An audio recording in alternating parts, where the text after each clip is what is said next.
Quand on est parent ou qu'on travaille avec des enfants, notre fil d'actualité, il est bombardé d'images comme ça, pas vrai? Des activités pour les petits, super colorées, super bien présentées sur Instagram ou Pinterest. C'est magnifique, mais derrière ces photos parfaites, il y a une question qui se pose. Une question vraiment essentielle.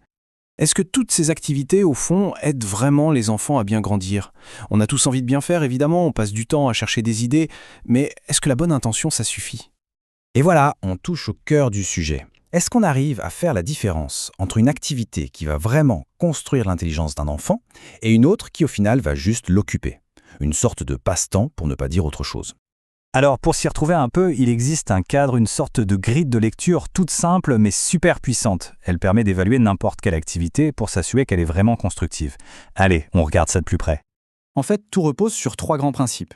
Pour qu'une activité soit vraiment top, elle doit, primo, être un défi. C'est-à-dire qu'elle doit demander un peu de concentration, de réflexion. Deuxièmement, elle doit avoir un sens dans le monde réel, un but qu'on peut comprendre. Et tertio, et c'est très important, elle doit être digne. Ce mot « digne », il est super important ici. Qu'est-ce que ça veut dire? Eh bien, ça veut dire qu'on respecte l'intelligence de l'enfant. On lui montre comment les objets de notre culture, de notre quotidien, fonctionnent vraiment. On ne va pas utiliser une pince à sucre pour déplacer des pompons. Non, une pince à sucre, ça sert à prendre du sucre. C'est ça la dignité. Respecter le sens des choses, leur fonction. Bon, maintenant que la théorie est posée, passons à la pratique. On va prendre quelques activités très populaires qu'on voit partout sur les réseaux et on va les passer au crible de nos 3 principes. On va voir ce qui cloche et surtout comment on peut les améliorer.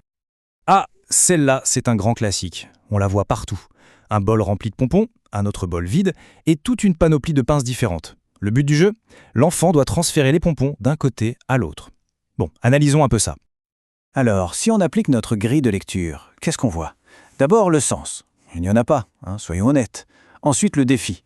Au début, peut-être, mais ça devient très vite un geste mécanique, répétitif. Et la dignité, alors là, elle est complètement absente. On apprend à l'enfant qu'un outil peut servir à faire n'importe quoi, tout le contraire de ce qu'on veut lui transmettre sur sa culture. La solution, elle est toute simple en fait. Il suffit d'utiliser ces outils pour ce à quoi elles servent vraiment. Et cette phrase, elle tape en plein dans le mille.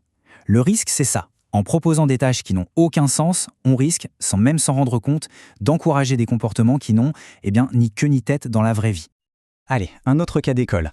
La grande mode des pipettes. Vous savez, pour transférer de l'eau colorée, souvent pour remplir des bacs à glaçons, ça a l'air sympa, ça demande de la précision, mais là encore, quel est le but de la manœuvre?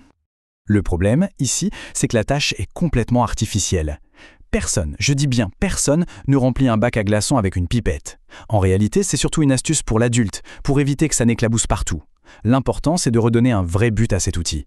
Une pipette, c'est un super instrument pour faire des mélanges de couleurs en peinture ou des expériences de science. Mais pour faire des glaçons, on utilise juste le robinet.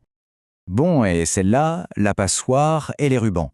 Là, on franchit encore une étape. Le but, c'est de faire passer des rubans dans les petits trous de la passoire. Ça serait, paraît-il, pour la motricité fine. Ok, mais est-ce que c'est vraiment la meilleure idée qu'on ait eue? Là, la différence est flagrante. Pourquoi prendre un ustensile de cuisine pour lui faire faire un truc aussi absurde? Il existe des dizaines, mais vraiment des dizaines d'activités qui développent exactement la même compétence, mais avec du sens et de la dignité. Le laçage sur des cartes, enfiler des grosses perles, s'initier à la couture, tout ça c'est une finalité, ça produit quelque chose, ça a un sens dans notre culture. Alors la question qu'on peut se poser c'est, mais pourquoi est-ce qu'on voit autant ce genre d'activité? Parce que, évidemment, personne ne propose ça avec de mauvaises intentions. La réponse, c'est souvent un mélange de beaucoup de bonne volonté et d'un manque d'information. Écoutez, cette phrase vient d'une personne qui suivait une formation, et je la trouve très touchante et très juste. Elle explique bien le sentiment de beaucoup de gens. On tâtonne, on essaie de bien faire, on est influencé par ce qu'on voit en ligne, mais il nous manque les clés pour faire le tri entre ce qui est vraiment pertinent et ce qui est juste à la mode. Et c'est vraiment ça, le message le plus important. Le but, ce n'est pas de juger ou de pointer du doigt qui que ce soit. C'est de réfléchir ensemble. On apprend tous, et en partageant des repères clairs, on peut tous s'améliorer. Allez, assez critiqué, passons maintenant au côté positif. Des exemples d'activités qui, elles, cochent toutes les bonnes cases. Des activités bien réelles, pleines de sens, stimulantes, et oui, tout à fait dignes. Regardez un peu ça. Ce sont des choses simples, des tâches de la vie quotidienne. Éplucher des légumes, faire un jus, étendre le linge. Ça demande de la coordination, de la concentration. Le but est ultra clair et ça connecte l'enfant à la vie de la famille. C'est tellement, mais tellement plus riche que de transvaser des pompons d'un bol à l'autre. Et en voici d'autres. Des activités qui développent des compétences bien précises, mais toujours avec de vrais outils et de vrais matériaux. Chaque geste a une conséquence concrète. Écraser des coquilles d'œufs, ça peut paraître bizarre, mais si c'est pour les donner à manger aux poules, alors là, l'activité prend tout son sens. C'est une histoire complète avec un début, un milieu et une fin. Voilà, alors la prochaine fois qu'une idée d'activité émerge, la question à se poser est toute simple. En fait, il y en a 3. Est-ce que c'est un vrai défi ? Est-ce que ça a un sens dans le monde réel ? Et est-ce que c'est une activité digne ? Juste cette petite grille de lecture, ça peut vraiment tout changer.